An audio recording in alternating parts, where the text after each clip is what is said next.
When we think about the Middle Ages, it's easy to picture knights charging into battle or kings arguing over kingdoms. But honestly, if you or I had been born back then, our lives would have looked very different.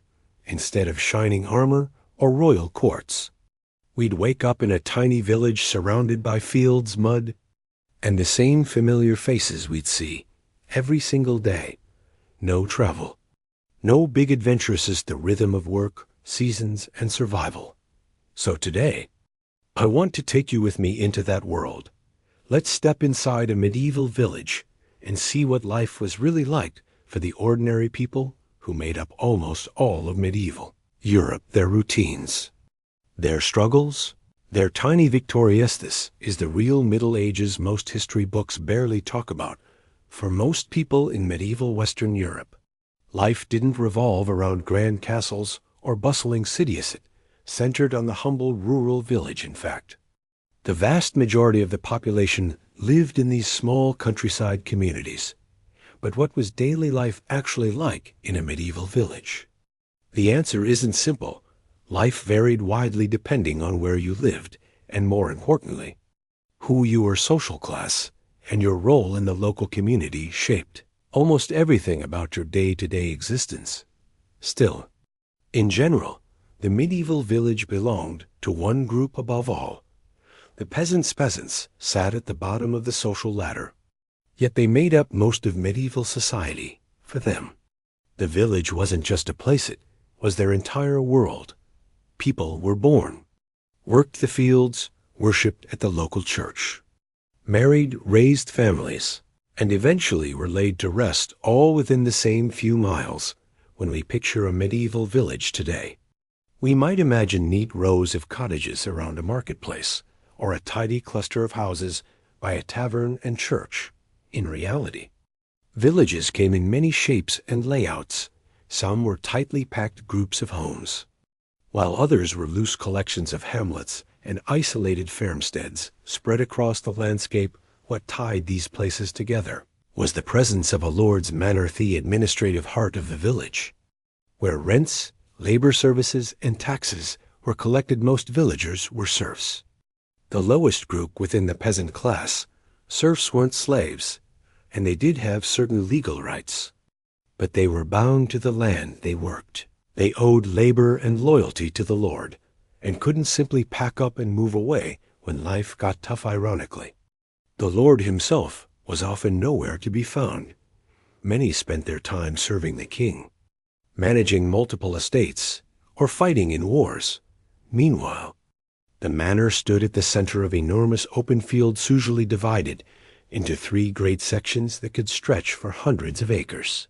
These fields formed the lifeblood of the village, supplying food not just for the peasants, but for the lord and his household as well. In return for being allowed to live on the land, serfs had to pay rent and devote much of their time to working the lord's fields.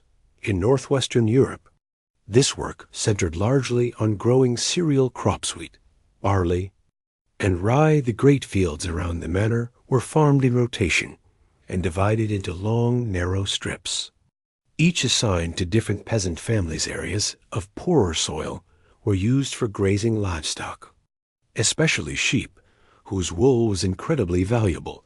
Beyond the open fields lay woodlands that supplied firewood, timber for building, and at least for the lucky few who had permission of place to hunt wild game. The resources produced in these rural communities didn't just sustain the villagers. They also supplied nearby towns and cities for the average serf. Everyday life was brutally hard. Survival was never guaranteed. Famine, disease, and outbreaks like the plague loomed constantly in the background. A typical peasant home was simple and cramped, with low stone walls and a thatched roof. Most were built from timber and wattle and daub, a wooden frame packed with clay, mud, and sometimes even animal dung inside. There was little comfort and even less privacy. Most villagers rose with the sun to squeeze every possible hour out of the workday. They labored from morning until night, stopping only for modest meals of bread and pottage, thick, hearty stew made from grains, peas, and beans. because villages often shared cows. Dairy products like milk, butter, and cheese were common fare, while meat was a rare luxury until the late Middle Ages. Ale also played a big part in village life. It wasn't just a drink. Serfs received ale as part of their payment for labor on the lord's estate. Peasants received small portions of most things produced on the land, though the more valuable the product, the smaller the share. Religion was part of daily life for nearly everyone. Medieval villagers were deeply Catholic and attended church regularly times every day. But unlike nobles or wealthy townsfolk, peasants weren't expected to perform elaborate devotions. Simply working hard, tilling the land, and fulfilling responsibilities was considered enough to secure a place in the afterlife.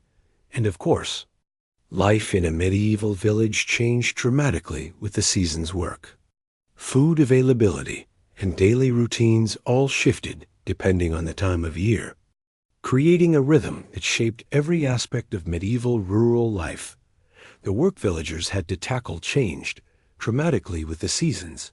July meant long, exhausting days gathering wheat, while November brought the grim but necessary task of slaughtering livestock to prepare for winter.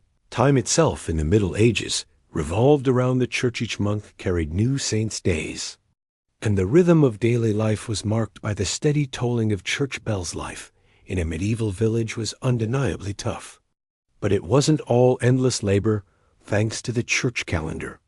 There were plenty of feast days sprinkled throughout the year, built-in breaks for celebration, rest, and a bit of relief from the grind of farm life. Not everyone in the village spent their days plowing fields or reaping barley. A few peasants held positions of higher status in the lord's absence. Which was off. 10th manor was managed by a steward.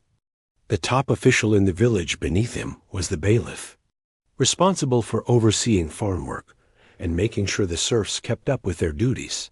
As you might imagine, the bailiff wasn't exactly the villager's favorite person. Villages also depended on skilled tradespeople, a blacksmith who repaired tools, the miller who ground grain, the baker who handled the communal ovens, and at the heart of village life stood the priest. Being the village priest meant holding tremendous influence, since people believed he played a crucial role in securing everyone's salvation. Medieval villages were impressively self-sufficient and tightly knit. Most of what people needed, food, clothing, tools, was produced right there. Villagers spun wool and flax into fabric, harvested crops grown with tools forged locally, and brought grain to the village mill to be turned into flour. Even baking was a communal effort. Villages also handled much of their own justice. In England, a system known as frank pledge meant that everyone in the community was responsible for maintaining order and for the behavior of their neighbors. If someone broke the rules, the entire group felt the consequences. Everything changed when the Black Death swept through Europe between 1346 and 1353. The plague wiped out between 1/3 and over half of the population. With so many dead, there simply weren't enough workers left. Peasants suddenly found themselves in high demand. They realized their labor was critical to keeping the entire realm running, and with that new leverage, they pushed back. They demanded better wages, fairer treatment, and lower taxes. These demands sparked protests and uprisings, and over time, they helped many peasants climb into higher social roles. The fallout from the pandemic didn't just reshape medieval villages, it helped transform European society as a whole. With so many people gone, the demand for food dropped sharply. Fewer mouths meant fewer crops were needed, and as a result, the price of grain plummeted. Villages that once prospered by farming vast open fields suddenly struggled to survive. Many of these once busy communities slowly crumbled, and over the next 2 centuries, countless villages were abandoned altogether.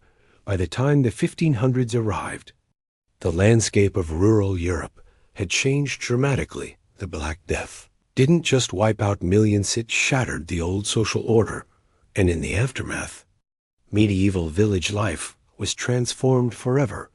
It would never return to what it had been before the plague. So That's what everyday life looked like for the people who actually carried the Middle Ages on their backs.